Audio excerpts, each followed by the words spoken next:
Hello and welcome to this course. My name is Beverly Jacobson. I'm a homeschooling mama of 9. Our youngest is a special needs girly, and I'm an Air Force wife. And I have developed a passion over the last few years for helping moms and their families become fit for life.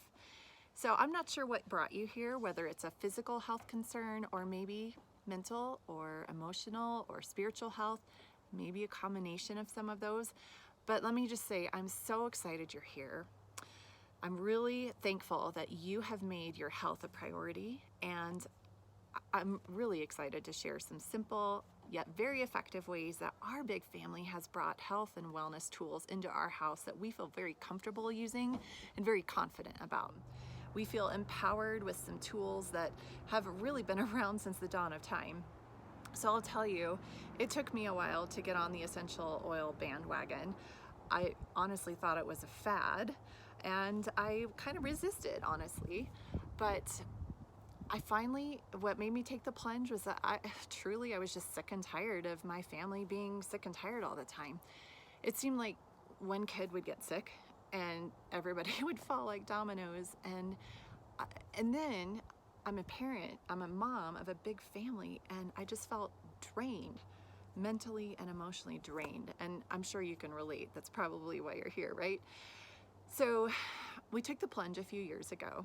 And as I dug in and started to research and figure out how to use these little bottles of oil that I had purchased, I realized that these have actually been around since the beginning of time.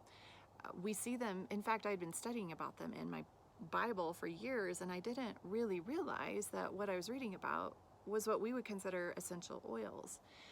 I found it fascinating that oil found in Egyptian tombs still had active phytochemical structures. I mean, what does that even mean? It means it was still viable.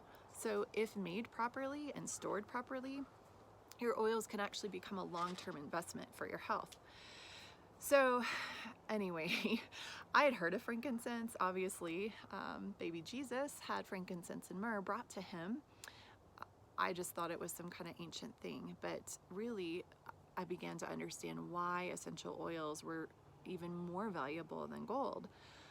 Nowadays, frankincense is really one of the most versatile oils out there, and I actually use it daily. I put it on my skin because I like the way it supports and it helps my face look, and I like to diffuse it during study or prayer times to help me focus. And frankincense actually has a really special place in my heart because of some difficult emotional journeys that we've gone through. I'll share more about that in future lessons, but for right now, why don't we jump into how essential oils work? And I'm coming at this as an English teacher, but I have to say that really it boils down to chemistry. So I have a banana here, and a banana has 17 chemical constituents. These chemical constituents are what do good things for our bodies. So banana, 17. Oil, essential oil, can be anywhere from 80 to 300. It really depends on how the oil was harvested and distilled, and we'll get into that too. But what are these chemical constituents? They're things like esters and phenols, sesquiterpenes, monoterpenes.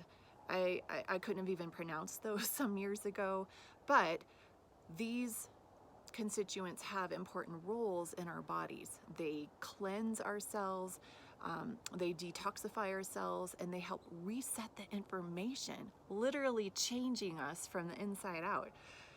So depending on the type of essential oil and the unique constituents that are in that oil, some of these constituents act as agents that would do things like they would be anti-inflammatory, antibacterial, antiviral, antioxidant, antimicrobial, antiseptic, antifungal, even antidepressant, just to name a few of the antis.